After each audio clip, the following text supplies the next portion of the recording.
SER Podcast. En la cadena SER,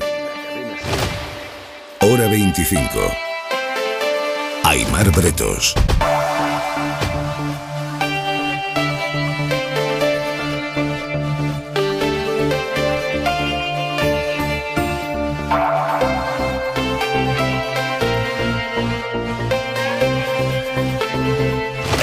Anochece en La Palma, con el desaliento cada vez más patente entre sus vecinos. Esta noche se ha confirmado el peor pronóstico respecto a las plantaciones de las que vive buena parte de la isla. Las cooperativas de plátanos, que confirman que toda la fruta de la zona de La Palma, relativamente cercana al volcán, ha quedado inservible. La Palma es una isla que depende económicamente de estas plataneras, un sector que da trabajo de forma directa o indirecta a 15.000 personas. Enviado especial allí a La Palma, Javi Rodríguez. La producción de plátano de Canarias está amenazada en La Palma. La nube de cenizas que ha cubierto las plantaciones está provocando la paralización del corte de la fruta. Es un asunto crucial para La Palma porque de esto depende el 80% de la actividad económica y cerca de 15.000 puestos de trabajo directos o indirectos. Las cooperativas de plátanos ya se plantean el cierre temporal y piden al gobierno un mecanismo de expedientes de regulación temporal de empleo equiparable al establecido por el COVID. Agroseguro incluye una cláusula en la póliza que no cubre expresamente el riesgo volcánico, lo que supondría un desastre. Del cero turístico, la isla pasaría a un cero agrícola si las estimaciones del sector se cumplen. Por eso, además de los ERTE, piden un mecanismo de compensación urgente y una línea ICO para cubrir los gastos fijos de las cooperativas. Y sobre la evolución del volcán, el Instituto Volcanológico de Canarias informa de que esta tarde-noche han vuelto a producirse fortísimas explosiones.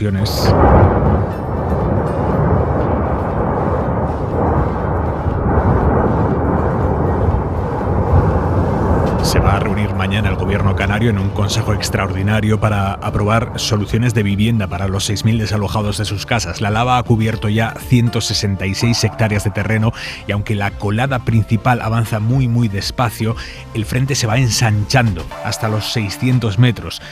Con el peligro que eso conlleva. En La Palma está también Eric Pestano. Buenas noches. Buenas noches. La lava avanza muy lentamente. Son 3 las coladas que nacen desde un cono volcánico que tiene ya 300 metros de altura. La principal es la que ha llegado a Todoque y tiene 600 metros de ancho. En el frente de esa colada se está solidificando la lava. Ahora mismo el problema que observan los técnicos es que una de las 3, la de un lateral, cae rápido y espera que se encuentren con esa principal en ese punto en Todoque. Allí, en ese punto, es posible que rompa y además fluya hacia abajo, pero justo detrás del pueblo. Ahí se depositan muchas de las esperanzas porque hay una caída que puede servir de una especie de presa natural. Mientras tanto, el cono expulsa piroclastos y cenizas que forman una columna de material de hasta 400 metros de altura. Con los vecinos que han perdido su casa bajo esas lenguas de lava ha estado hoy el rey Felipe VI atónito, según ha dicho él mismo, con todo lo que ha visto en la isla. Lo que hemos visto estos días atónitos y lo que hemos vivido hoy no lo vamos a olvidar. Costará mucho volver a la normalidad, mucho. Eso nadie lo puede negar, pero La Palma saldrá adelante. Y nos vamos a ir también en este inicio de la tercera hora de Hora 25 a Lepe, en la provincia de Huelva, donde el agua se lo ha llevado hoy todo por delante esta mañana con una tromba que ha causado estragos. Ha habido inundaciones también en Almendralejo, en la provincia de Badajoz y en algunas zonas del este de Baleares, pero lo peor ha estado en Huelva y en Lepe en concreto. De hecho, allí se sigue trabajando a esta hora, los servicios de emergencia siguen trabajando. El alcalde ha anunciado que pedirá la declaración de zona catastrófica. Informa desde allí José Antonio Suárez. Destrucción total en las calles de Lepe. Ese es el aspecto, el caos que se aprecia a estas horas de la noche cuando los equipos de emergencia y de asistencia se afanan intentando retirar a todos los vehículos que han quedado atrapados por las calles y ayudando también a las personas que han recibido una avalancha de agua de casi 1,5 metros en algunas viviendas, dejando totalmente inservible los domicilios de varias poblaciones y de varias barriadas de la ciudad de Lepe.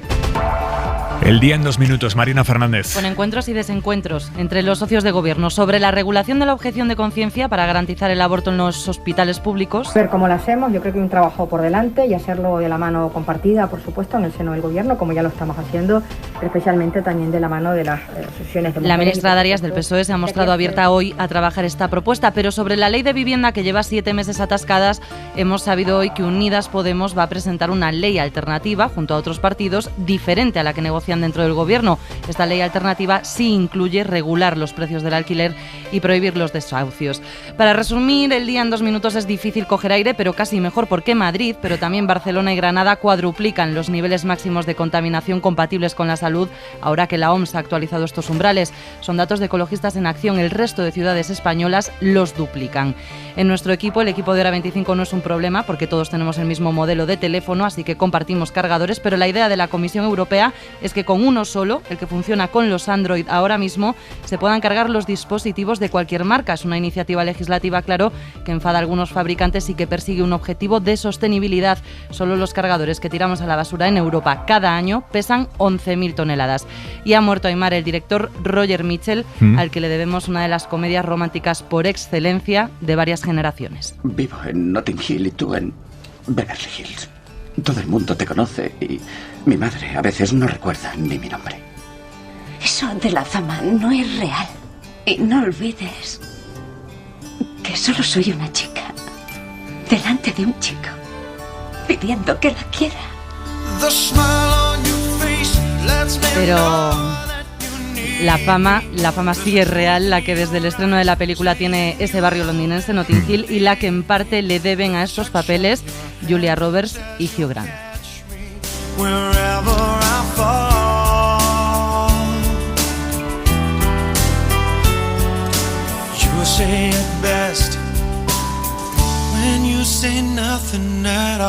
Qué peliculón, Lucía. Hombre, he puesto aquí una lagrimita yo.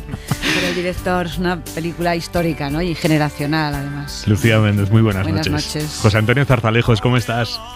Pues muy bien, he escuchado además a Maisabel y a Blanca Portillo y la verdad es que es muy emocionante. Yo tuve la ocasión de conocer a Jáuregui como gobernador civil de Guipúzcoa entre el 94 y el 96 y bueno, pues la verdad es que sí, su asesinato en el año 2000 a mí me golpeó mucho, y después el comportamiento de su viuda creo que aporta mucho, aunque desgraciadamente también ha tenido demasiadas incomprensiones.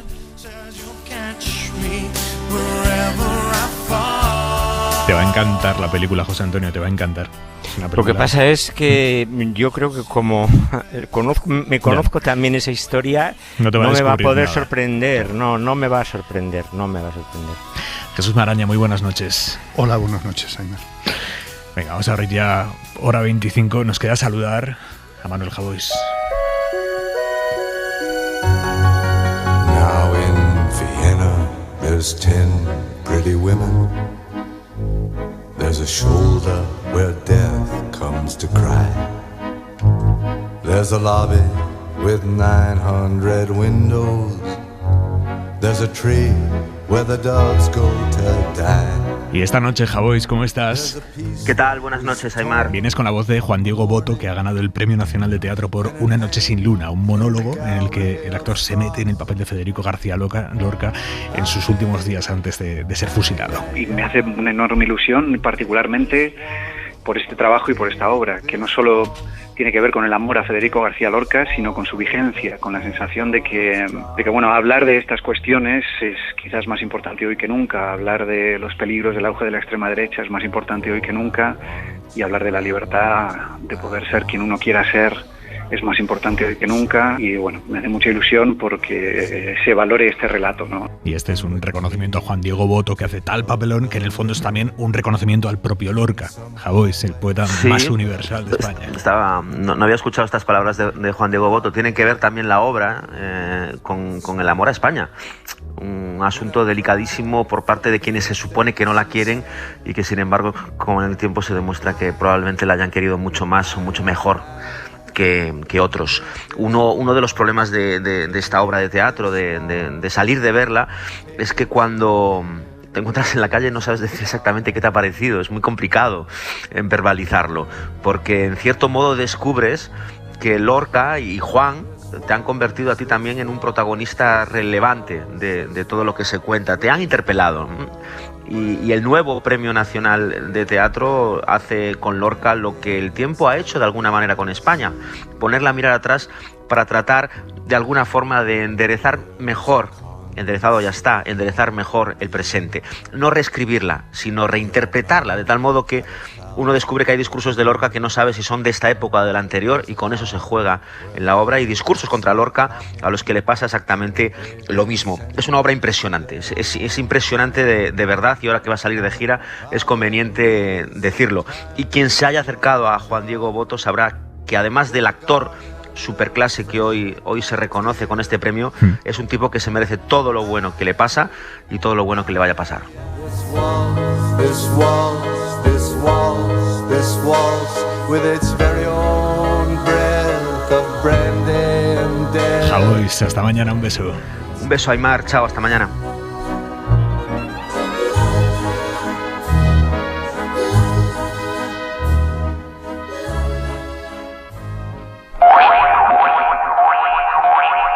Antes de entrar en todo lo demás, hay ahora mismo una sensación de respiración contenida en el mundo económico, porque el Wall Street Journal está publicando que las autoridades chinas se preparan ya para una quiebra inminente del gigante inmobiliario Evergrande, que es la inmobiliaria más endeudada del mundo. Tiene una deuda de más de 300.000 millones de dólares, que es una cantidad abrumadora.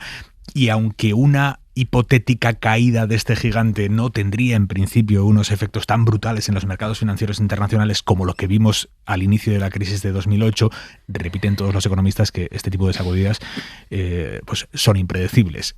Y por eso el hecho de que China haya avisado a sus autoridades locales de que se preparen para la tormenta que viene, pues tiene una gran relevancia. Javier Ruiz, buenas noches. Efectivamente, esa es la advertencia. El gobierno chino, el Partido Comunista, ha dado orden a las autoridades locales para que se preparen, literalmente decías tú, tormenta. Así se describe, como una posible tormenta social, porque Evergrande es además el fabricante de 1,5 millones de viviendas que todavía están por entregar, y que si quiebra y no puede ejecutar, va a echar a la calle a gente que ya está en la calle protestando así.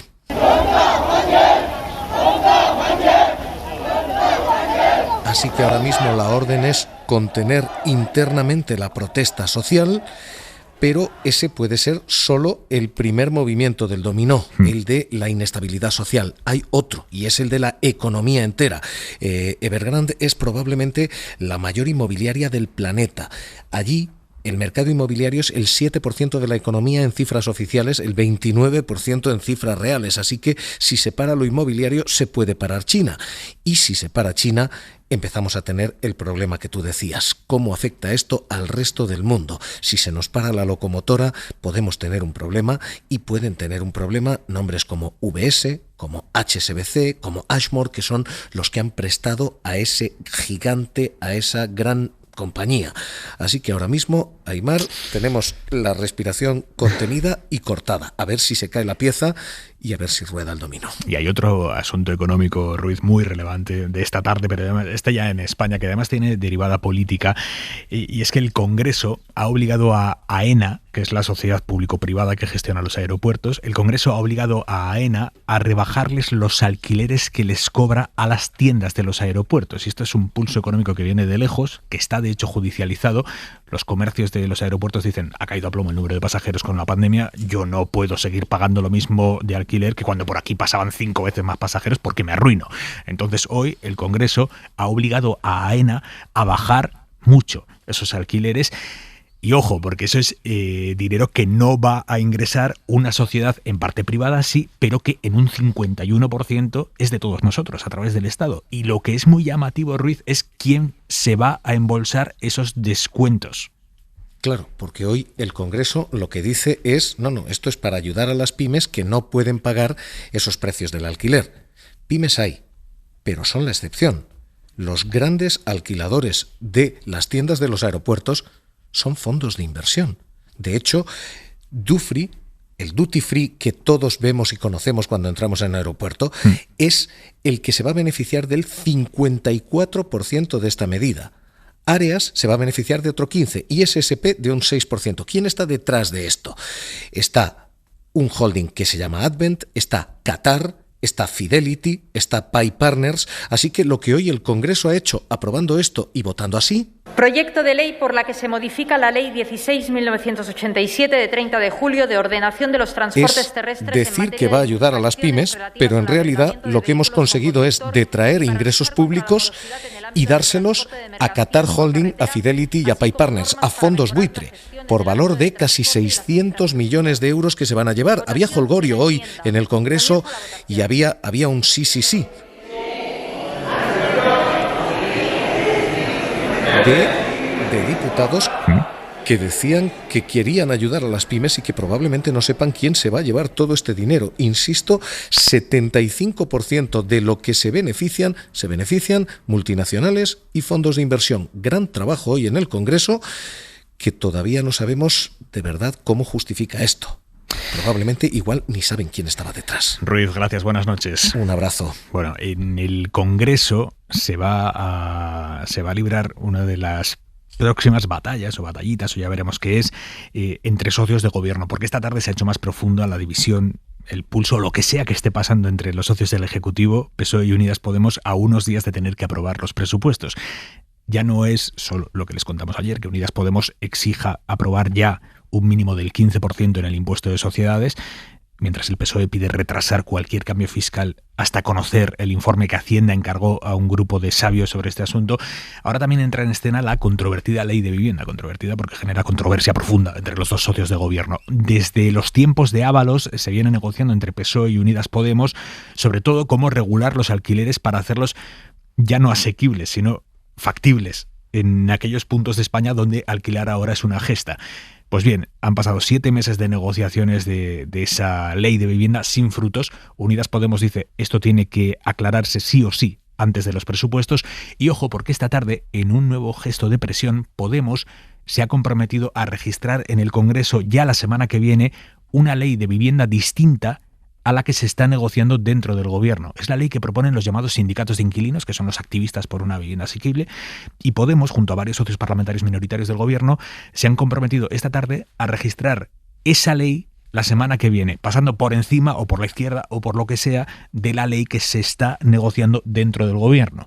Es un movimiento de presión. Carolina Gómez, buenas noches. Buenas noches. Desde luego que es un movimiento para hacer presión y forma parte del frente común que Podemos está haciendo con los socios parlamentarios para tratar de empujar al PSOE hacia el acuerdo.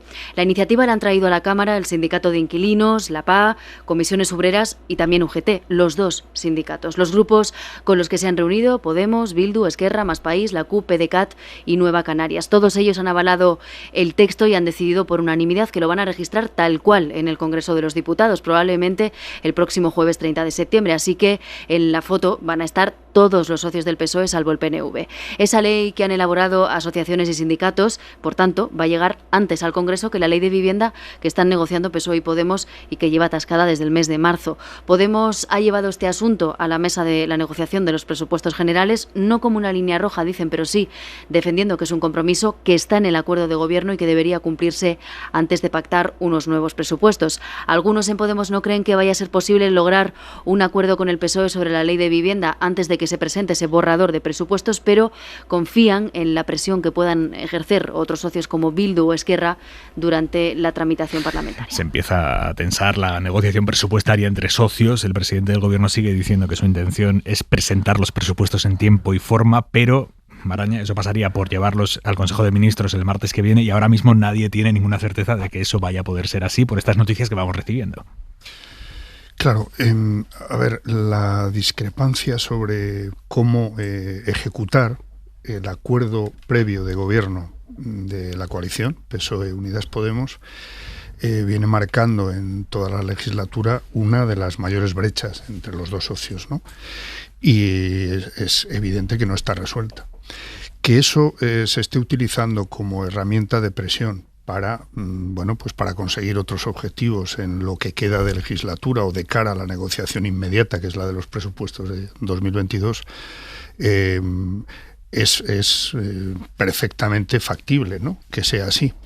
Pero es verdad que hay una base en esta brecha, que es lo que dice el propio acuerdo de gobierno de coalición, que habla expresamente de una regulación de los alquileres en las zonas tensionadas por los precios, que son uno de los elementos clave en la precariedad que sufre pues un segmento de población importante y sobre todo de una franja de edad joven.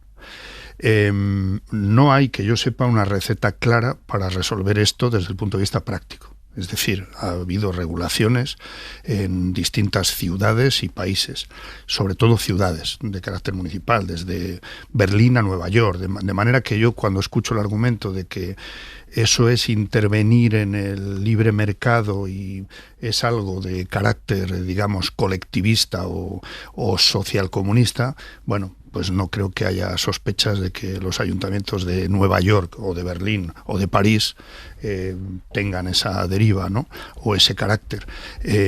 Eso sí, los resultados de todo eso, creo que por los datos que hay es pronto para hacer un balance, es pronto incluso en la regulación que se ha hecho en Cataluña, pero es verdad que hay que hacer algo, y insisto, que es que en la base del acuerdo de coalición eso está.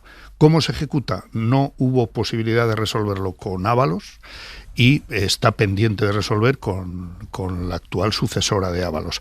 Yo creo que hay una parte política que pertenece a esa tensión dentro de la coalición para ver, bueno, pues quién se coloca, y eso me parece legítimo, cada medalla, y luego hay algo que importa mucho más a la gente y especialmente a ese segmento de población, que es cómo se resuelve o qué herramientas se pueden utilizar para frenar pues lo que es absolutamente obsceno, que es en algunas zonas de determinadas ciudades los precios de alquiler que hacen imposible prácticamente pues la emancipación de los jóvenes, así de sencillo. Zarzalejos, ¿cómo lo ves? Bueno, en primer lugar, que cuando se firmó el acuerdo de gobierno de coalición en el 19, no habíamos sufrido una pandemia y la situación socioeconómica general era muy distinta. Hoy hemos tenido una mala noticia. El segundo trimestre, que el INE pensaba, el gobierno y el INE también pensaba que podía haber crecido un 2,8, pues se ha quedado en un 1,1. Este es una primera reflexión, es decir, bueno, lo que se firmó y cuando se firmó era una situación que ha degenerado negativamente. Y segundo, el programa de gobierno de coalición es de una legislatura, no es de 2 años, es de 4.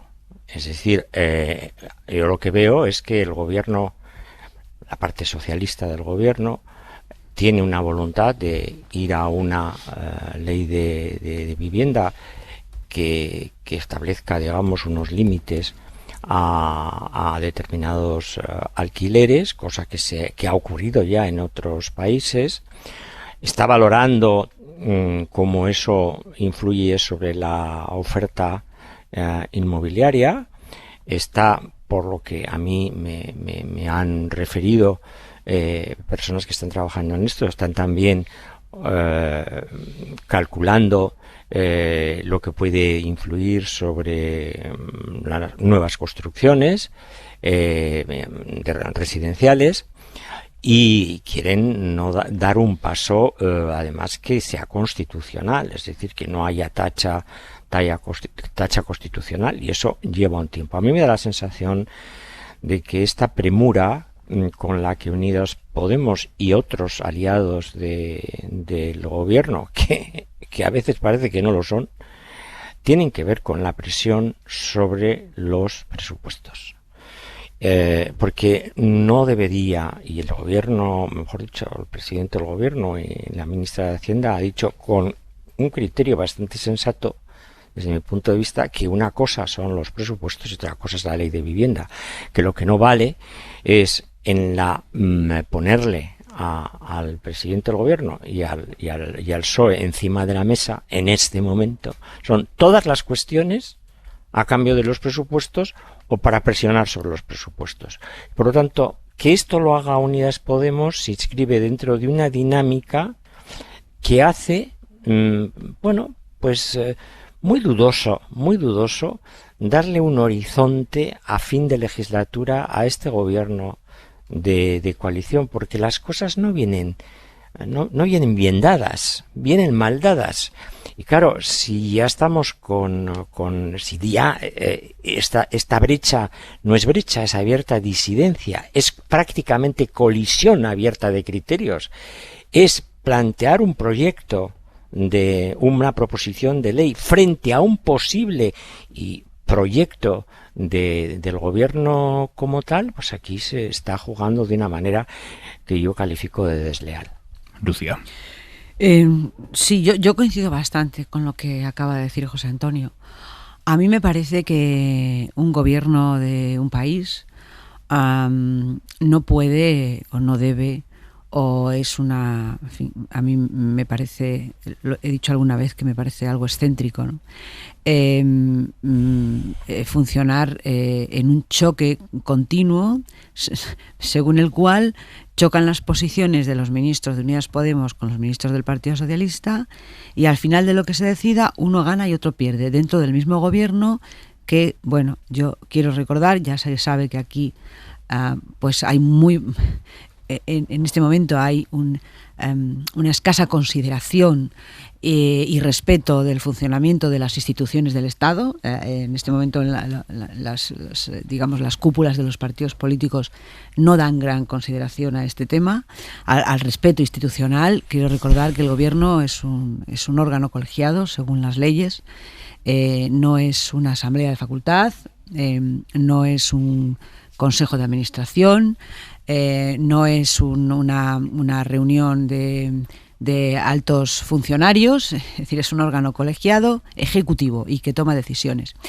Que esas decisiones vengan precedidas de una batalla campal dentro del gobierno, bueno, pues ya nos estamos acostumbrando, pero yo creo que, en fin, el argumento de que es un gobierno de coalición y es la primera vez que sucede, pues, en fin, no sé si es argumento para que cada semana hay una batalla campal en posiciones, además, pues no solo no coincidentes, sino abiertamente discrepantes, como ha dicho José Antonio.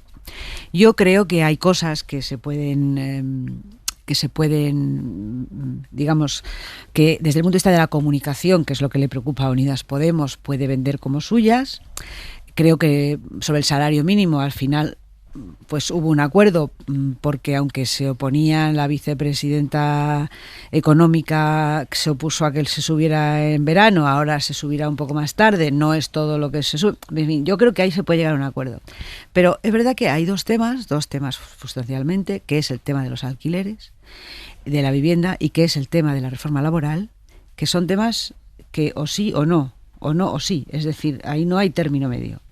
O se regula el mercado de alquiler o no se regula.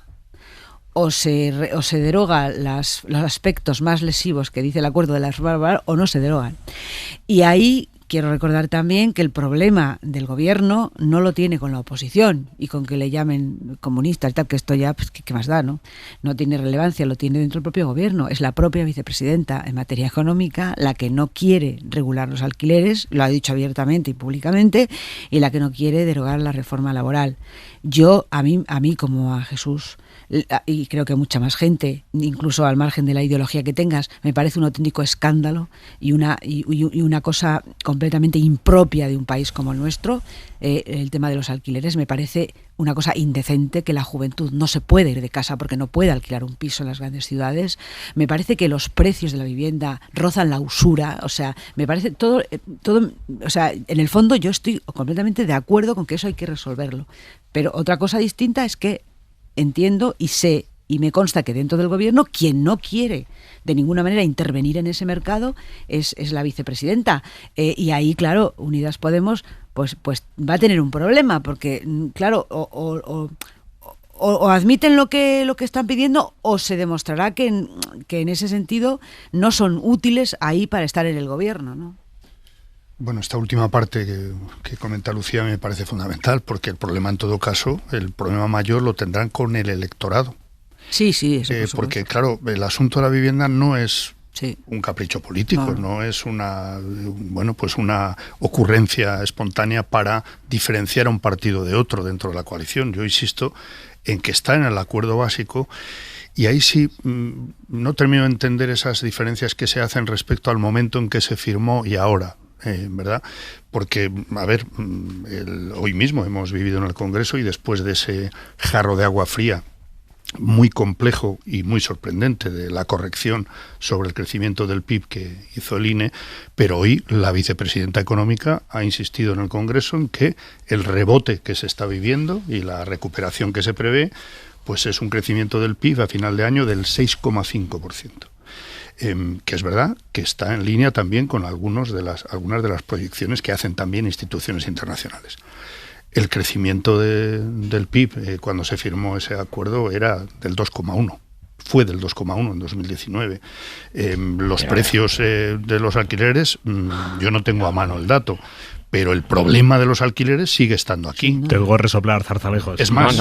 Es que vamos, lo que Jesús quiere obviar es algo que nosotros cuando en el 19 había una previsión de crecimiento del 2 y pico %, pero no había una pandemia que nos hace retroceder. Lo que estamos haciendo con este 6 y pico que se refiere la vicepresidenta es rebotar, pero ni siquiera llegar a los niveles pre-COVID de PIB. Es decir, estamos en lo que los técnicos dicen una V invertida con rellano en la recuperación. Es decir, si estamos recuperando, pero tenemos un rellano. O sea, no se puede decir que subimos un 6 y pico %. Mira, te tomo el argumento, porque partimos de un PIB que bajó respecto del 19 por la pandemia. Sí. Es decir, la pandemia ha revolucionado completamente nuestra economía, y no para bien, sino para mal. ¿Decías, Maraña? No, que te tomo el argumento, José Antonio, es decir, que igual que hay datos macroeconómicos que ya están por encima de los niveles prepandemia, que lo ha dicho hoy mismo, lo ha explicado la vicepresidenta económica, habrá que reconocer que no ha habido una rebaja, una reducción de los precios de los alquileres proporcional a la crisis que hemos sufrido con la pandemia. Y te pongo un ejemplo muy inmediato. Es que está ocurriendo hoy en La Palma.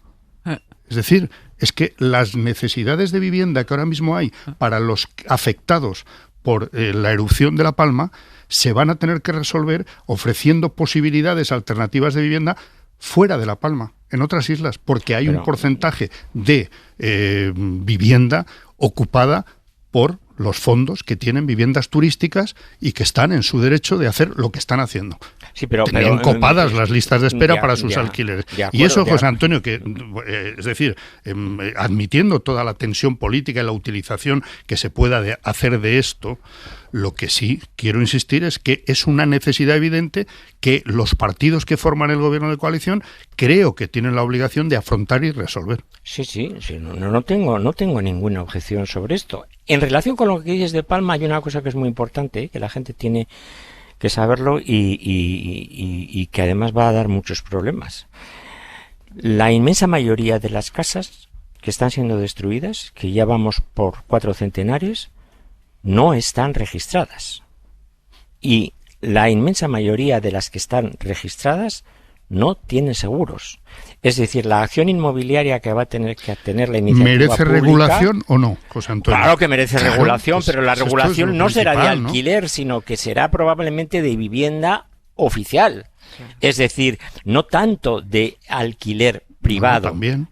sino fundamentalmente porque uno de los problemas en los precios que no pueden soportar la gente joven que quiere emanciparse. Pero Jesús, uno de los problemas que tenemos no es solamente que están disparados los alquileres, que también es que nuestro parque de vivienda protegida oficial que interviene y es muy incisiva en el mercado inmobiliario es muy escasa en España. Es inexistente. No, es que es otro de los elementos que están en la negociación de la ley de vivienda. Hace falta un parque de vivienda pública que no hay, claro, por correcto, eso te digo, pero eso no es incompatible con lo otro, ¿no? La fase de reconstrucción, no es incompatible, claro. pero si vamos a dar la panorámica del tema inmobiliario tenemos que tocarlo por entero.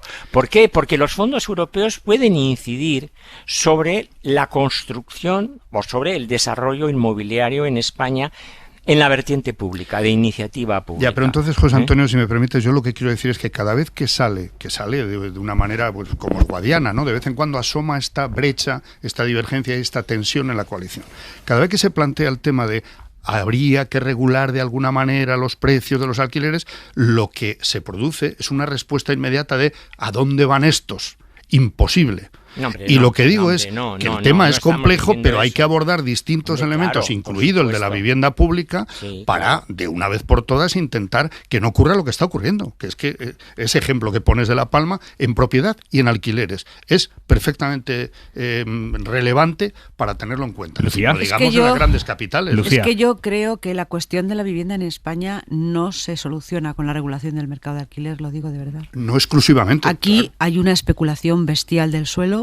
Hay una especulación inmobiliaria escandalosa, hay una retracción de los propietarios a alquilar sus pisos. Ese es el tema. Claro que lo hay, pero es que pre y pospandemia. Bien, es que me refiero que todo esto es un problema que yo diría que incluso trasciende hasta la acción de gobierno. Yo creo que sería imprescindible un pacto de Estado entre todos los partidos para resolver este problema, porque este es un problema de la ciudadanía, un problema serio, un problema real. Esto no es batalla cultural, ¿sabes? Esto no es chorradas estas en las que se lían en el debate. Esto es un problema de verdad que afecta a nuestra juventud y que es uno de los más más graves problemas que tiene la juventud, de no emanciparse, de no tener hijos, etcétera, etcétera, y de no poder aspirar a una vida como no vamos a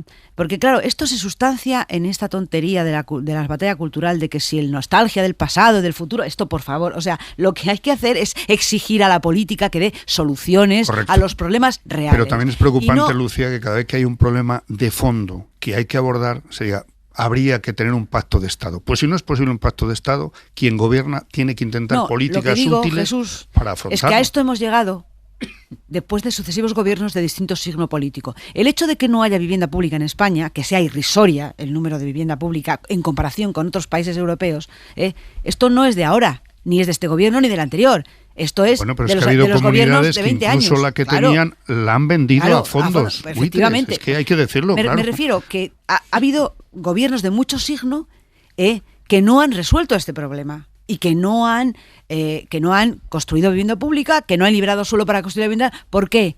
Porque era muy bonito recibir tantos impuestos los ayuntamientos por parte de las inmobiliarias. ¿Sabes? No había sueldo para vivienda pública porque era muy bonito. Las arcas del ayuntamiento recibían mucho dinero con la especulación urbanística. Hora 25, seguimos. Hora 25. Aimar Bretos. Alemania encara la recta final de su campaña electoral. El domingo van a las urnas y en esas urnas se juegan muchísimo los alemanes, pero es que también nos lo jugamos los europeos. Vamos a temas más cercanos. Mientras arreglamos esta línea larga que va desde Madrid a Berlín, vamos a asuntos que nos pillan más de cerca, como el escrito que ha enviado hoy la exsecretaria general del PP, Dolores de Cospedal, al juez de la trama Kitchen pidiendo que no se reabra la investigación, que es lo que reclaman la Fiscalía y acusados como el exministro Jorge Fernández Díaz. Cospedal dice en su escrito que sus reuniones con Villarejo eran reuniones de carácter social para comentar la actualidad política y judicial del momento, y eso es literal. Lo que no explica es por qué, si esas reuniones eran solo para comentar la actualidad, tan sociales, tan banales, por qué entonces el partido le mandaba al excomisario un coche con las lunas tintadas para traerlo a Génova desde la acera de enfrente y meterlo de Strangis por el garaje de Génova. Miguel Ángel Campos. Mandaba el coche a la acera de enfrente de la calle Génova, montaba el comisario, el vehículo recorría los 30 metros que le separaban del edificio, entraba por el garaje y de ahí al ascensor y hasta el despacho de Cospedal sin pasar por el registro de visitas del PP para que no quedara constancia de que Villarejo había estado allí. Se tomaba todas esas molestias, pero Cospedal argumenta que eran meras reuniones de carácter social y que los temas que comentaban eran banales. Cospedal también concede en su escrito que pudo reunirse más veces de las 3 o 4 que admitió en principio. Niega la existencia de una trama política en el PP y rechaza que se investigue el teléfono de Rajoy. Miente además al afirmar que dieron de baja a Bárcenas del PP en 2010. Siguió pagando su cuota de militante hasta abril de 2013. Por último, desprecia la petición de la Fiscalía, que quiere citar a la asistente de Martínez para probar la implicación del PP, porque le dijo al secretario de Estado, después de que éste llamase miserables a Cospedal y Rajoy: te han engañado, no eres como ellos, tú fuiste leal. Cospedal se pregunta, ante este indicio, por qué el fiscal piensa que la asistenta se está refiriendo a alguien del PP con esas palabras. Es bastante llamativo esto, Jesús. Sí, a ver, a veces uno se pregunta, es decir, respetando todos los instrumentos que pueda utilizar alguien en su defensa, ¿no?, en los tribunales, ¿no? Pero claro, hay cosas que hemos escuchado, que hemos vivido todos, ¿no? Las grabaciones de alguno de esos encuentros en el despacho oficial, en el despacho de Génova, de la sede principal del PP, de María Dolores de Cospedal, su marido, y el comisario Villarejo, no tienen ningún trazo de reunión social. Es decir, el contenido de esas conversaciones era el que era y los objetivos eran los que eran. Luego, que como prueba judicial se le dé el peso o solvencia o tenga las implicaciones o consecuencias que sean, eso habrá que verlo en el proceso, ¿no? Pero el argumento en sí, a mí, es de esos elementos que me resultan un poco ofensivos como ciudadano, ¿no? Esto puede ser de todo, menos un encuentro social.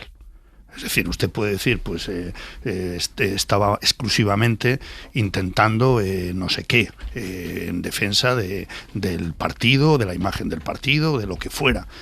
Pero que es un encuentro como uno puede tener en una cafetería de enfrente porque se cruza con alguien que conoce de no sé qué, pues son argumentos perfectamente prescindibles. Bueno, pero estamos viviendo un proceso ya en el fondo del asunto que creo que está haciendo asomar discrepancias serias entre el propio juez y los fiscales, que veremos hasta qué punto llegan y a dónde conducen. Hablando del PP, hoy el partido ha presentado los detalles de la convención nacional con la que Pablo Casado quiere darle un meneo a su liderazgo, revitalizarlo. Hay cosas llamativas en el programa de esa convención, como por ejemplo que el partido que lleva una década sumergido bajo el lodo de esta corrupción de la que estamos hablando y que se va a cambiar de sede para huir del fantasma de la corrupción, traiga como uno de los invitados estrella de la convención a un hombre recién condenado a 3 años de cárcel por corrupción, como es Nicolás Sarkozy. Y aunque Génova ha intentado sumar a la convención a distintos intelectuales nacionales, internacionales y también a lo que llaman socialdemócratas críticos, no han conseguido sumar a ninguno. Mariela Rubio, buenas noches. ¿Qué tal? Buenas noches, Aimar. Así es, Casado presentó esta convención hace meses con el objetivo de ensanchar la casa del PP, traspasando fronteras ideológicas y mirando a la derecha, pero también a la izquierda. Somos un partido que está donde siempre, pero que quiere ensancharse cada día más, desde nuestra izquierda y desde nuestra derecha. Para todos ellos lanzamos esta iniciativa. Lo cierto es que entre los ponentes no está representado ese sector del centro izquierda. Casado no ha logrado convocar a intelectuales de ese perfil como era su intención. Por ejemplo, el célebre Steven Pinker, el profesor de Harvard, les dijo que no. De esta manera, a excepción del ex de Ciudadanos, Girauta, la práctica totalidad de los ponentes provienen del ámbito tradicional del PP. Con todo, se muestran satisfechos desde Génova porque han convocado a más de una decena de líderes internacionales. Entre ellos está el expresidente de la Comisión Europea, Durão Barroso, el exsecretario general de la OTAN, Rasmussen, el expresidente del Consejo Europeo, Donald Tusk, o el expresidente francés, Nicolas Sarkozy. Pero en esta lista solo hay un presidente nacional en activo, el canciller austriaco, Sebastian Kurz. Sobre la ausencia de Angela Merkel, desde el PP recuerdan que Alemania celebra elecciones este fin de semana, y sobre la condena de Sarkozy señalan que su invitación se produjo con anterioridad y que su experiencia como mandatario sigue siendo valiosa. Lucía, ¿para qué va a servir y para qué no la Convención Nacional del PP? Pues a estas alturas, Aimar, yo creo que nadie en el Partido Popular considera que esta convención vaya a servir para gran cosa, ¿no? Bueno, se convocó de acuerdo con una realidad política que ahora pues ha ido cambiando. Yo creo que esta convención, pues al situarla el propio Partido Popular como una manera de relanzar, de revitalizar o de en fin, de auxiliar el propio liderazgo de Pablo Casado, pues en fin, yo creo que eso no le hace ningún favor, ¿no? Al propio liderazgo y a la fortaleza de ese liderazgo. Más bien da la sensación de que el liderazgo es débil y que tiene que asentarse, ¿no? A mí me parece que además esta convención ha sido traspasada por el huracán Isabel Díaz Ayuso, que anunció que no estaba, luego que sí estaba, y realmente pues es ella la que a lo mejor se va a convertir en la protagonista de la convención de alguna manera, con lo cual pues también es otra cosa que tampoco había previsto la dirección del Partido Popular cuando se organizó. Y sí que me gustaría dedicar un apartado a este intento de Pablo Casado de traer a intelectuales, en fin, que en este momento tienen mucha relevancia en el pensamiento intelectual en todo el mundo, ¿no? Como puede ser Pinker, como puede ser Mark Lilla, como puede ser Ignatieff, en fin, una serie de personas que él citó. Todas ellas, a la mayor parte de ellas del mundo liberal, incluso algunos el propio Ignatieff de derechas no es. Y yo creo que es una manera, ¿cómo te diría yo? Un intento fallido que estaba cantado. Es decir, que estaba cantado que iba a ser fallido. Es decir, no sé a qué viene, no sé a qué viene, porque la frustración está asegurada y al final es una especie de fracaso absurdo que nadie le que nadie le estaba pidiendo esto, y además tú fíjate a quién le va a importar que a la convención del Partido Popular venga Steven Pinker, que es una persona que se dedica pues a los foros intelectuales, foros de debate, a los think tank, es decir, no a una convención de un partido político en un país como España, ¿no?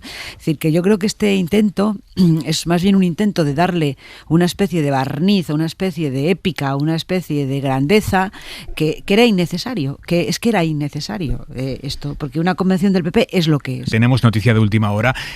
Carles Puigdemont ha sido detenido en Cerdeña por la orden de búsqueda y captura que pesaba sobre él, emitida por el Tribunal Supremo Español, prófugo de la justicia española desde 2017. Lo han detenido esta noche en Cerdeña. Lo ha adelantado El Español y se lo acaba de confirmar a la cadena SER el propio abogado de Puigdemont. Puigdemont detenido en Cerdeña. Griselda Pastor, buenas noches.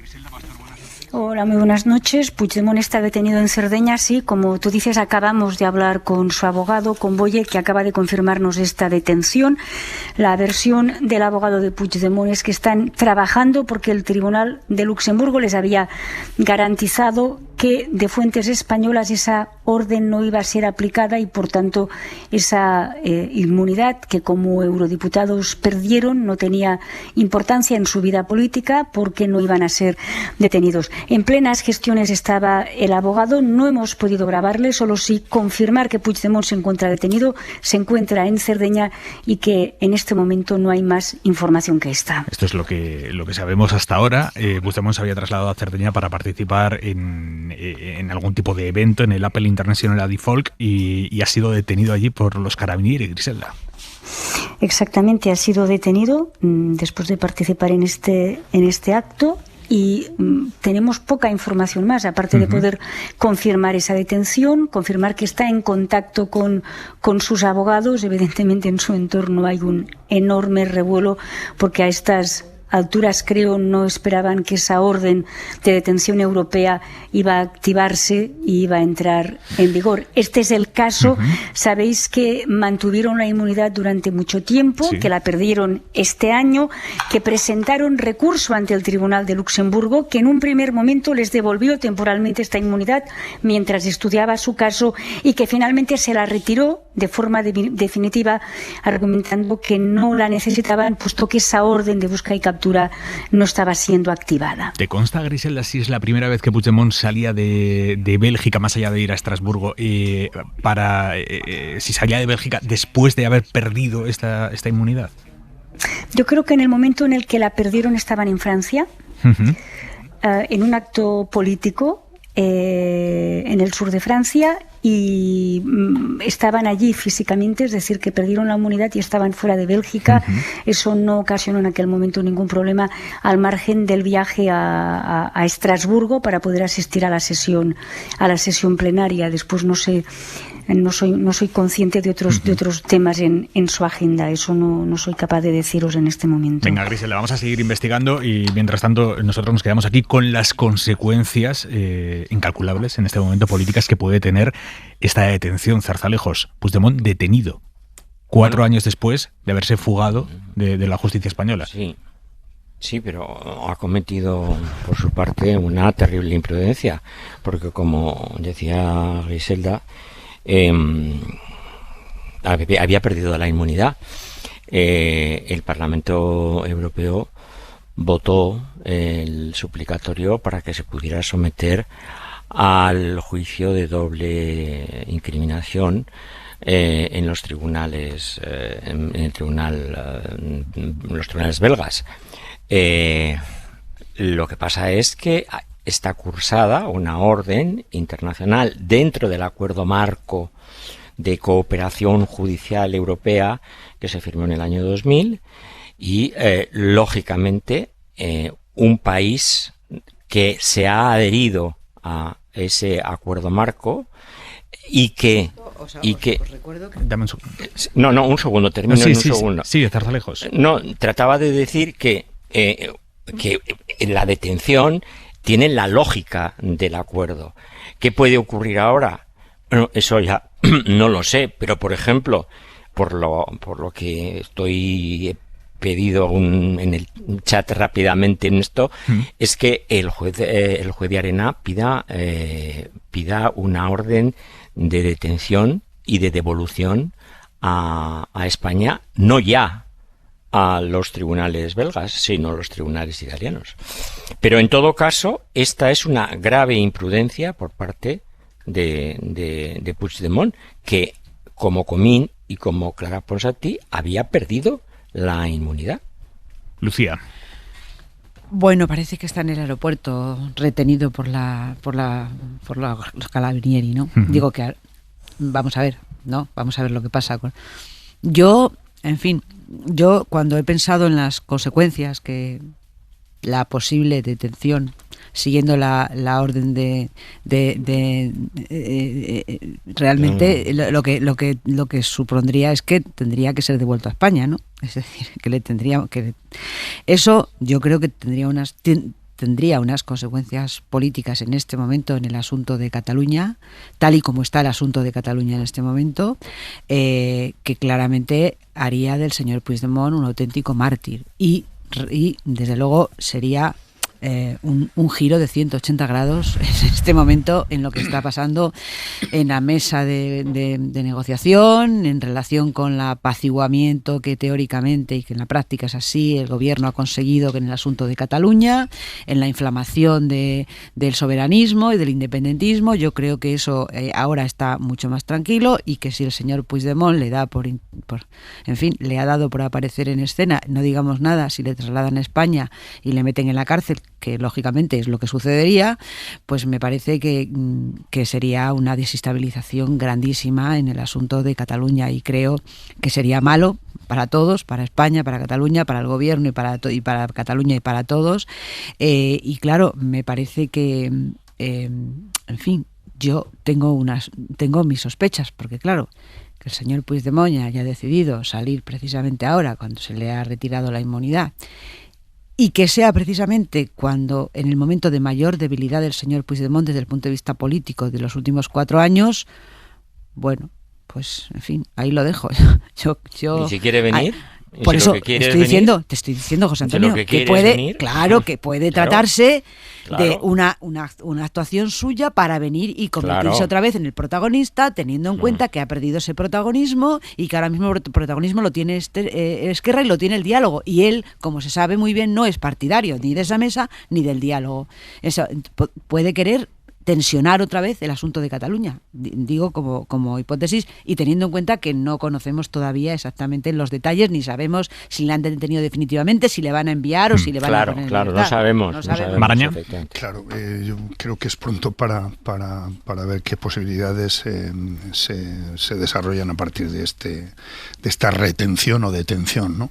Desde luego, desde el punto de vista político, creo que caben pocas dudas de que sería una provocación tanto al gobierno del Estado por las decisiones que ha ido tomando respecto a Cataluña, como al propio socio de Junts en el gobierno, que es RC. Porque las implicaciones que tiene que después de ser condenados, después de haber pasado 4 años en prisión y después de ser indultados, pues ahora apareciera Carles Puigdemont en España, y cómo se resuelve eso y de qué manera, desde el punto de vista jurídico, está por ver. El juez Pablo Llarena del Supremo es verdad que siempre ha mantenido que las órdenes nacionales de búsqueda, detención e ingreso en prisión tenían validez, pero otra cuestión, y ya lo vivimos cuando fue detenido en Alemania, otra cuestión es que eso derive en una entrega a España. Sí. Así que yo creo que en ese sentido... Acuérdate, Jesús, que las autoridades judiciales alemanas sí lo hubiesen entregado por malversación.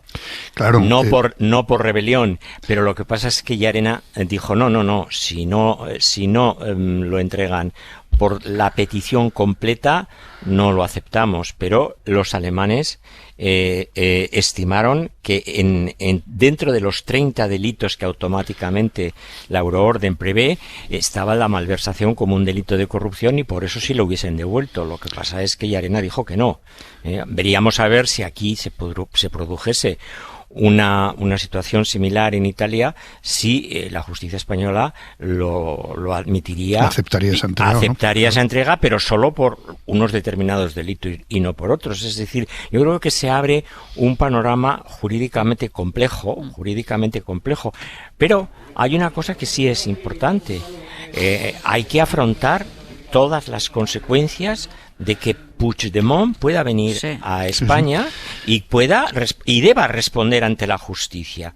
Otra cosa es luego que las consecuencias políticas, pero hay una cuestión de principio. La cuestión de principio es que en el espacio judicial europeo... Dame un segundo, Zarzalejos, dame un segundo. Aimar Bretos, buenas noches. Buenas noches, Garrido. Tenemos una noticia de última hora. Carles Puigdemont ha sido detenido en Cerdeña. Ha sido detenido por la policía italiana. Está en ese momento detenido en un punto que no sabemos exactamente cuál es su situación, pero sí nos ha confirmado el equipo jurídico de Puigdemont de que el expresidente de Cataluña, fugado de España, fugado de la justicia española desde hace 4 años, desde el otoño independentista de 2017, está detenido en Cerdeña. Había acudido allí a participar en un acto y la policía italiana lo ha detenido, según acaba de confirmar el abogado de Puigdemont, Gonzalo Boya, a la cadena SER. Griselda Pastor, adelante.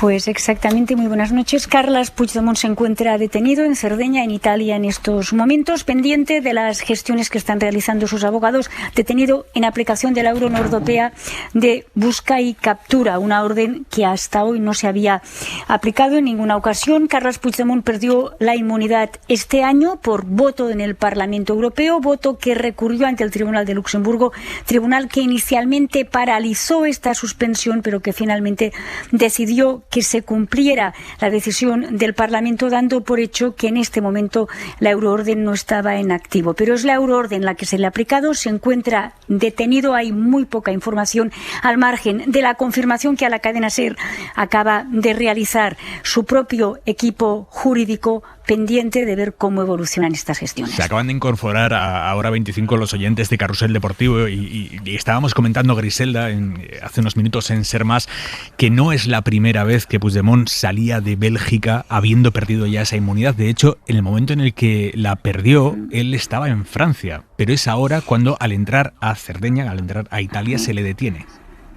Exactamente. Inicialmente Carles Puigdemont y Toni Comín se encontraban en Francia, en el sur de Francia, en un acto político cuando se confirmó la retirada de la inmunidad. Volvieron a Bruselas, donde tienen fijada su residencia, y desde aquí se habían trasladado al menos en una ocasión a Estrasburgo, en Francia, para asistir a la sesión plenaria. Inicialmente este derecho, el de asistir a las sesiones plenarias, el de poder cumplir con sus actividades políticas, no se ve afectado por la retirada de la inmunidad. No sabemos si Cerdeña entra o no en esas opciones, aparentemente no, puesto que se encuentra detenido. Sus abogados alegan que sí y, por tanto, allí está el tema. Sabéis que en aplicación de la euroorden tiene que pronunciarse un tribunal del sitio en el que la persona es detenida. Pasó en Alemania en su primera detención. En aquel momento el tribunal decidió que podía volver a España, pero no por todos los delitos de los que se le acusaban aquí, por lo que en aquel momento los jueces españoles decidieron retirar la demanda y volver al punto cero. En ese punto se ha encontrado hasta hoy, momento en el que, como hemos podido confirmar, se encuentra ahora mismo detenido en Cerdeña. Primera reacción política ante esta detención. El senador del Partido Popular, Rafael Hernando, acaba de escribir: parece que Italia es uno de los lugares serios de la Unión Europea donde se respeta el Estado de Derecho. Bélgica no lo es. Lola García, directora adjunta de La Vanguardia. Buenas noches. Hola, buenas noches. ¿Qué consecuencias políticas puede tener semejante terremoto? Bueno, pues habrá que ver si después esto se traduce en una extradición o no. Es decir, si acaban entregándolo las autoridades italianas a las españolas, porque como ya vimos en Alemania no ocurrió. Si eso fuera así, sí que es verdad que ahora se abre pues un montón de interrogantes, ¿no? Porque una vez en España, pues supongo que Puigdemont tendrá que someterse a la actuación de la justicia. Entramos en la decisión judicial de si ingresaría en prisión preventiva o no, y a partir de ahí, pues, en fin, todo el procedimiento judicial. Políticamente, para Junts per Catalunya, yo creo que supondría un cierto reforzamiento de sus tesis, porque, como sabéis, hay una pugna, un estira y afloja entre Junts y Esquerra, pues de Esquerra intentar pasar página del tema de la unilateralidad, de la radicalización, y mientras que Junts sigue tensando la cuerda, ¿no? Y entonces, pues yo creo que esto le daría muchos más argumentos a Junts per Catalunya. Lola, ¿estaba encima de la mesa o se planteaba de alguna manera la posibilidad de que Puigdemont propiciara su vuelta a España, aunque fuera a través de una detención, para que su figura, su programa, su partido recuperara el papel que había perdido en el escenario catalán? No, yo creo que no, en ningún caso. Ha sido una sorpresa ahora mismo para su gente, las personas más de confianza. He tenido oportunidad de hablar con una persona y no se esperaba esto en ningún momento. Además, es que incluso familiarmente en fin, su familia estaba preparando un poco que su familia pudiera estar con él en Bélgica, con lo cual no se esperaba en absoluto que pudiera hacer nada así. Lola García, directora adjunta de La Vanguardia, gracias, buenas noches. Gracias a vosotros. Xavier Vidal Folk, periodista del País, analista de este programa. Xavi, ¿cómo estás? Muy bien, estupendamente. ¿Cómo interpretas tú esta noticia? Bueno, sobre todo por sus consecuencias, ¿no? Lola ha explicado muy bien los pasos que se pueden dar a partir de ahora, pero me parece que es muy fundamental fijarse en sus propias consecuencias, ¿no? Y creo que ahí habría dos interpretaciones contrapuestas. Una, que efectivamente eso sea una alimentación sirva para nutrir un poco el nutriente de descontento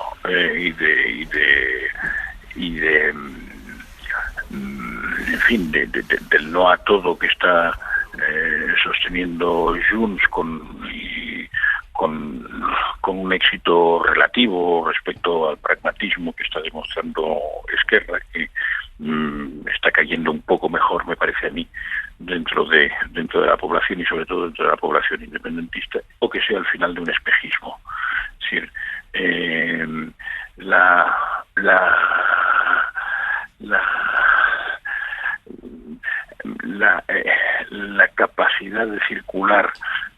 Puigdemont rebelde que está desafiando todas las reglas y todas las normas y, en fin, que está desafiando al Estado español, tiene para algunos un atractivo que en el momento en que eso se acabó y que deja de tener esa capacidad de reacción que iba yendo un poco en un cierto declive, no en vano, pues ha perdido recientemente la inmunidad parlamentaria como eurodiputado, pues es más bien relativo, ¿no? Yo más bien tiendo a creer que entre el nutriente de lo heroico y de la persecución y el nutriente de ya no hay magia porque se ha acabado esa especie de victoria pírrica, es decir, lo desafío todo.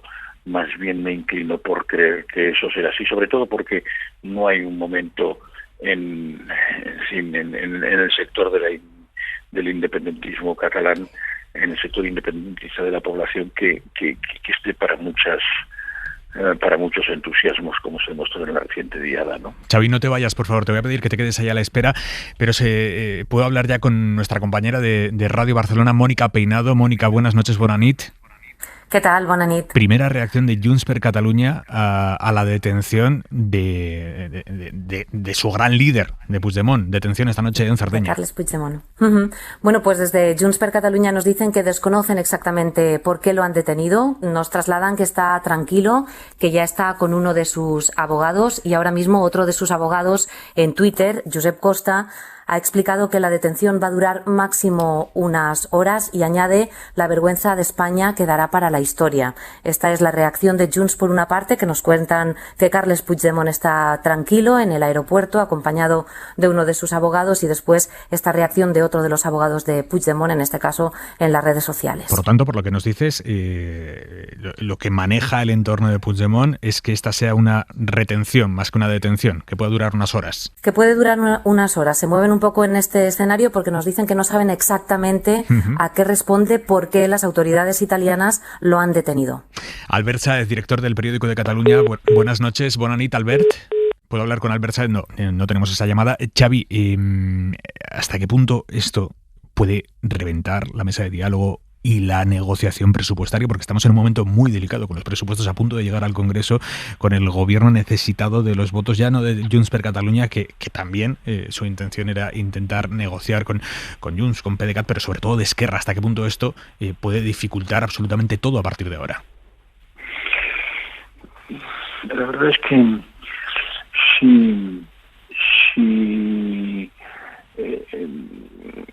si la defección por parte de Junts de la mesa de diálogo no ha estropeado, le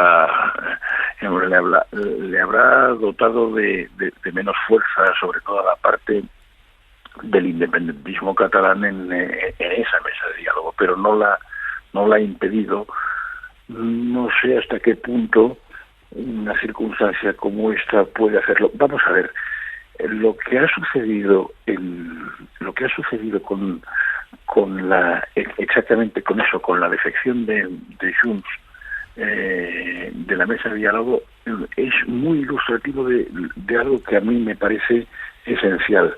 Por primera vez se visualiza de una forma tan clara que el conflicto, si lo hay, que lo hay conflictos, en todo caso hay conflictos en plural, no es entre Cataluña y el conjunto de España, sino también es entre distintos catalanes y entre distintos pensamientos o vectores del independentismo catalán. Y eso es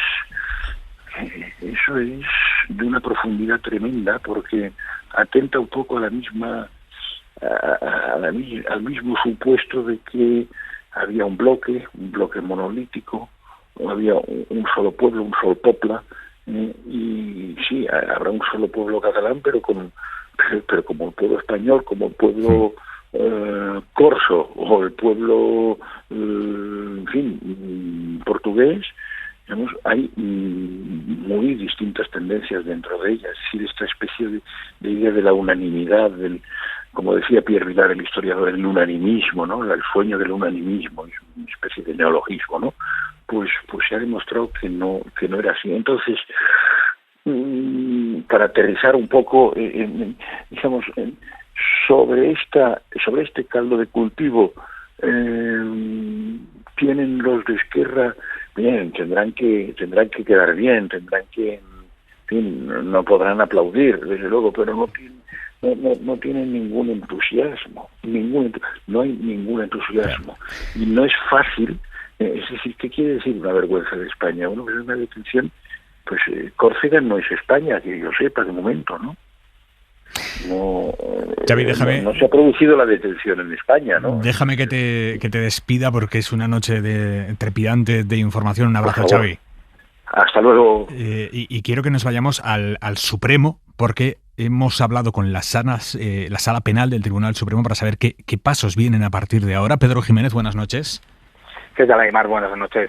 Pues así es, hemos hablado con la Sala de lo Penal, con el Tribunal Supremo, el órgano judicial que enjuició el procés y que además investiga a Carles Puigdemont, y fuentes jurídicas señalan al hacer que lo que se espera a partir de ahora es que mañana el juez italiano que ha ordenado la detención de Carles Puigdemont, atendiendo la euroorden española, la euroorden librada por el juez Pablo Llarena, pues se ponga en contacto con este tribunal, bien directamente o bien a través del juez de enlace español, para que le comunique que ha detenido a Carles Puigdemont y que a partir de ese momento se inicie el expediente para conseguir la entrega de Carles Puigdemont a España ante las autoridades españolas por el referéndum ilegal del 1 de octubre. A partir de aquí se abren dos posibilidades, Aymar. La primera, que Carles Puigdemont rechace ser entregado voluntariamente a España y por lo tanto se abriría un procedimiento contradictorio en Italia. La segunda opción es que el propio Carles Puigdemont acepte la entrega voluntaria a España y esto aceleraría pues de una manera importante los plazos, se acortaría los plazos para que Carles Puigdemont fuera entregado a España. Y tengo por ahí a Mariela Rubio. Mariela, buenas noches.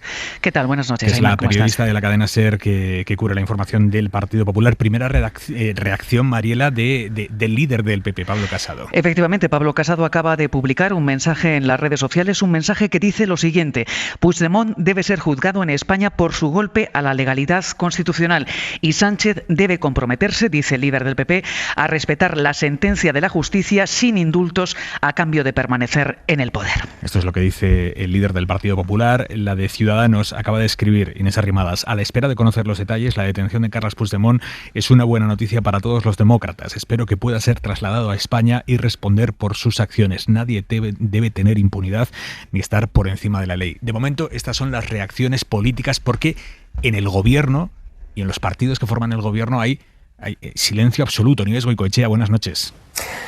Sí, buenas noches. La verdad es que estamos preguntando a diversas personas del Gobierno a estas alturas de la noche y de momento hay silencio oficial.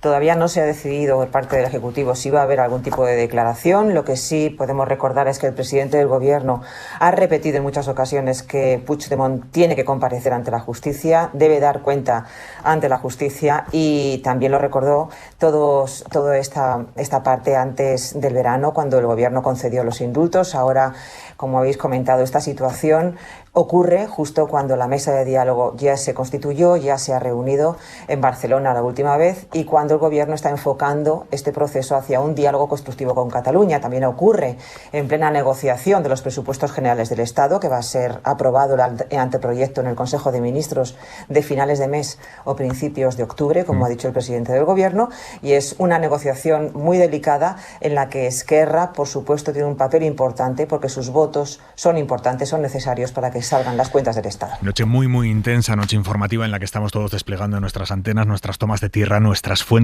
consultándolas. José Antonio Zarzalejos.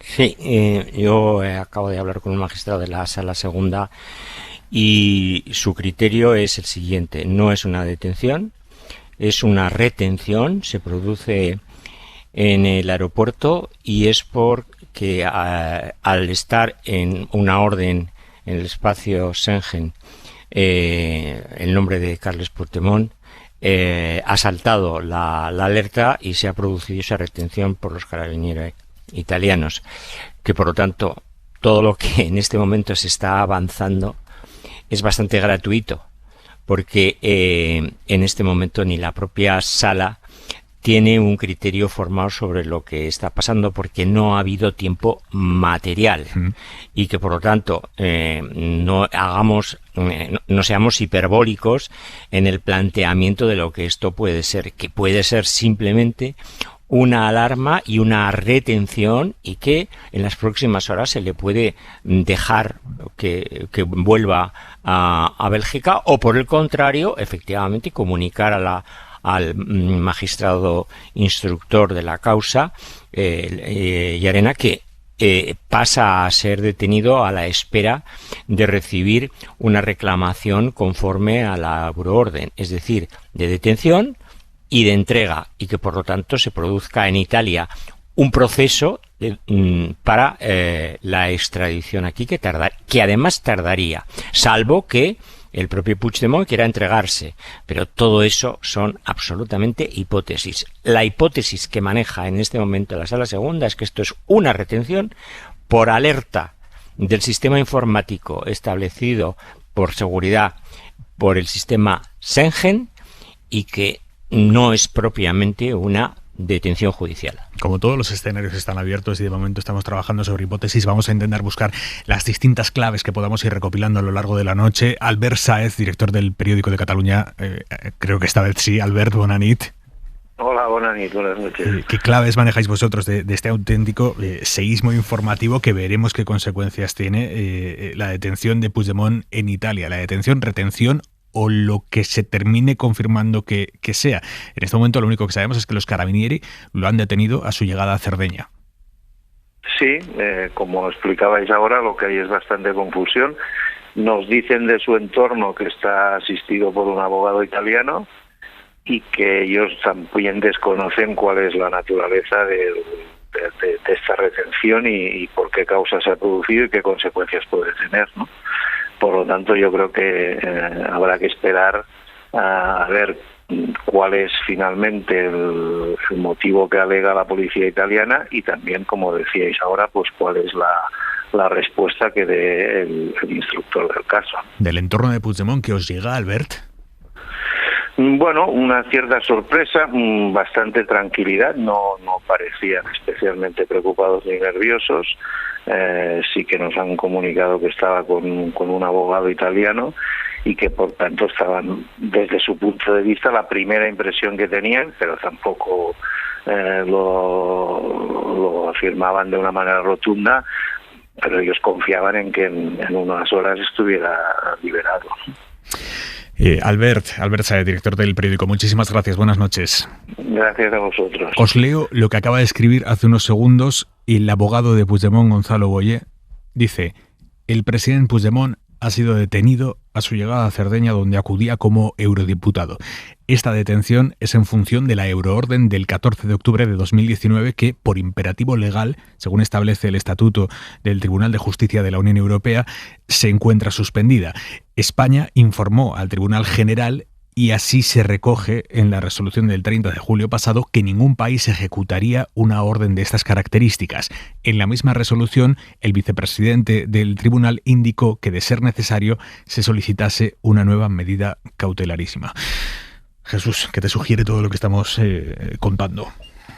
Bueno, pues que hay que esperar, ¿no? Porque es verdad que es fundamental saber si esto ha sido, digamos, una alerta que salta de manera casi automática, ¿no?, por la orden de detención de 2019, o es algo que tiene en cuenta las últimas novedades de este mismo mes de julio y las decisiones del Europarlamento y del Tribunal de Justicia de la UE, ¿no?, porque cambiaría mucho la situación.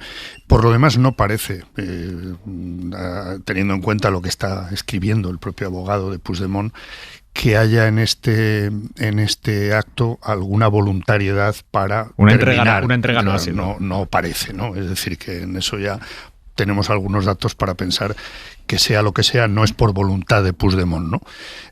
Ha acudido a Cerdeña, al parecer, a unos actos que había este fin de semana en relación con la cultura catalana y su proyecto independentista y sus posiciones, y en el aeropuerto está retenido.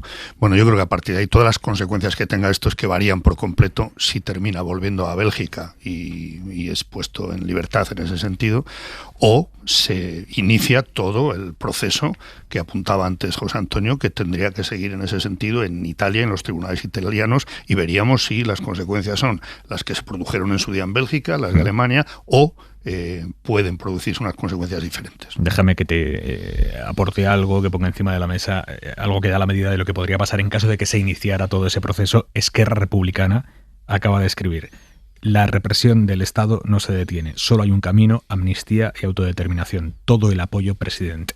Lucía. Bueno, yo creo que hay una... es verdad que el señor Boyer es un abogado muchas veces muy fanfarrón, que muchas veces dice cosas que luego no se confirman, como cuando vino a recoger el acta no vino a recoger el acta de eurodiputado y dijo que podía venir perfectamente y que le iban a reconocer sus derechos. En fin, yo creo que este señor pues va por delante y dice cosas que a veces que no se cumplen. Pero es verdad que la resolución del Tribunal Superior de Justicia de la Unión Europea, cuando habla de la suspensión de las euroórdenes en los territorios, en tanto no se resuelva el fondo del asunto, pues a mí me parece que es un dato jurídicamente, en mi opinión, muy relevante. Lo que pasa es que, claro, la peripecia de Puigdemont tiene una complejidad jurídica tan grande y ha dado lugar a tantas resoluciones, una y su contraria, y en Alemania una cosa y en Bélgica tal, que yo creo que a lo mejor tendríamos que ser prudentes a la hora de decir que esa resolución del Tribunal de Justicia de la Unión Europea suspendiendo la euroorden, pues vete tú a saber. A lo mejor resulta que hay algún tipo de rendija por la que se puede colar la entrega de Puigdemont a España. Yo creo que las consecuencias políticas que tendría esa entrega serían a todos los efectos para el gobierno de Cataluña y por supuesto para el gobierno de España, a todos los efectos serían letales desde el punto de vista de la estabilidad política y de la tranquilidad política de la que ahora, por fortuna, en el tema de Cataluña gozamos, ¿no? Por tanto, creo que esto no le vendría bien a nadie y, bueno, yo creo que si el señor Puigdemont ha asumido ese riesgo, bueno, pues me parece que ha asumido ese riesgo, ¿no? Es decir, que él igual hasta ahora no había asumido ese riesgo y ahora lo ha asumido. Bien, pues en fin, o sea que hasta ahora no se estaba desplazando a ningún sitio y a partir de ahora, o ahora se ha desplazado. Bueno, pues nada, le podría suceder. Es verdad que parece un poco raro que si el Tribunal de Justicia suspendió las euroórdenes, la Carabinieri tengan encima de la mesa la euroorden. Esto es muy raro. Por mucho automatismo que digan, el automatismo es un poco raro, porque si el Tribunal de la Unión Europea ha dicho que se suspenden las euroórdenes, pues se suspenden a todos los efectos y supongo que la policía de todos los sitios de Europa tendrá que tener esa orden. Digo yo. O sea, lo contrario pues sería un error, claramente, ¿no? O sea, que esos automatismos no me acaban de cuadrar a mí, no me acaban de cuadrar. Dejadme que vuelva a Barcelona. Mónica Peinado, la de nuevo. Hola, ¿qué tal? Porque tenemos nuevos datos acerca del futuro más inmediato de Puigdemont, que nos traslada su entorno más íntimo. Pues sí, Josep Lluís Alay, que es hombre de la máxima confianza de Puigdemont, dice que mañana será puesto a disposición de los jueces de la Corte de Apelación de Sàsser, que es competente para decidir su libertad o su extradición. Y tenemos también reacción de Oriol Junqueras, que fue vicepresidente del gobierno de Puigdemont, y dice en Twitter: solo hay una fórmula para aturar la represión incesante del Estado: amnistía, autodeterminación e independencia. Todo el apoyo, presidente. Este es el mensaje de Oriol Junqueras ahora mismo en Twitter. Gracias, Mónica. Zarzalejos. Yo quiero recordar el 5 de noviembre de 2019. Palabras de Pedro Sánchez: yo me comprometo hoy y aquí a traerlo de vuelta a España y que rinda cuentas ante la justicia. Esto lo dijo Pedro Sánchez el 5 de noviembre de 2019. 19. Claro. Por eso las consecuencias son tan graves, José Antonio. Bueno, pero lo dijo. Pero es que no va a tener más remedio que hacerlo, José Antonio. Quiere decir que va a hacer. Lo dijo. Es decir, en este momento el gobierno, además, habiendo una euroorden y siendo un hombre que está huido de la justicia, tiene que permanecer en silencio. Yeah. Y sobre todo, ahí hay un compromiso del presidente del gobierno del 5 de noviembre de 2019. Bueno, yo voy a traer a Puigdemont ante la justicia en España. Bien, ha llovido políticamente mucho desde ese momento, claro. Está claro, ¿no? Y en ese sentido lo que yo sí echo de menos en el otro terreno, que es en el que ahora está el asunto, que es el jurídico, ¿no? El judicial, es una aclaración, digamos, no sé si definitiva, pero contundente de si está o no está vigente esa euroorden a juicio del propio Tribunal Supremo Español, porque ya sabemos lo que ha dicho el Tribunal de Justicia Europeo.